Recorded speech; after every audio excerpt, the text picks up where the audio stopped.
For weeks we've seen the clips and read the first-hand stories documenting Hamas's atrocities. Burned bodies, decapitated babies, raped women, children tied together with their parents, mutilated corpses. Images and stories so malignantly evil, it's hard to put into words. Then a further shock. Rallies on elite college campuses, celebrating Hamas's murderous cause. Faculty letters excusing the terrorists. I thought I'd seen the bottom. I thought I'd gone numb, but then I read a Harvard poll. 51% of Americans ages 18 to 24 believe Hamas was justified in its brutal terrorist attacks on innocent Israeli citizens on October 7th.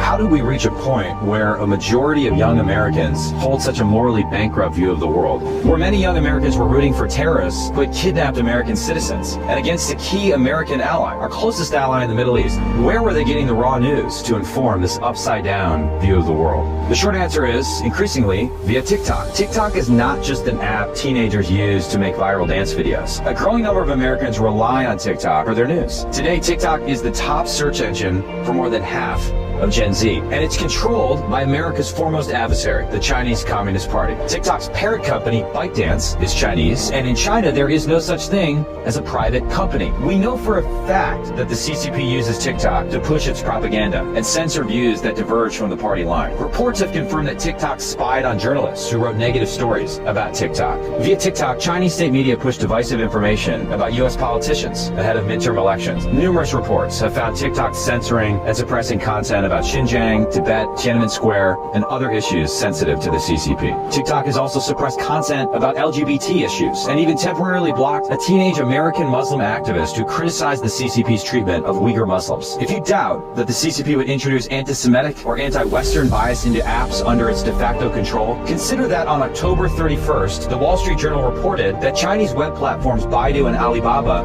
have wiped Israel off the map. Literally. The two most widely used mapping programs in China show the outline of Israel's territory, but do not label it as Israel, and may not for some time. For those who know the CCP, this comes as no surprise. Propaganda and censorship are core features of its governing philosophy. So in the best case scenario, TikTok is CCP spyware. That's why so many state and national governments have banned it on official phones. But in the worst case scenario, TikTok is perhaps the largest scale malign influence operation ever conducted. Allowing a CCP-controlled entity to become the dominant media platform in America would be as if in 1962, right before the Cuban Missile Crisis, we had allowed Pravda and the KGB to purchase the New York Times, the Washington Post, ABC, and NBC, and that's probably understating the stupidity. It's time to ban TikTok, or at least force a sale to an American company. The clock is ticking.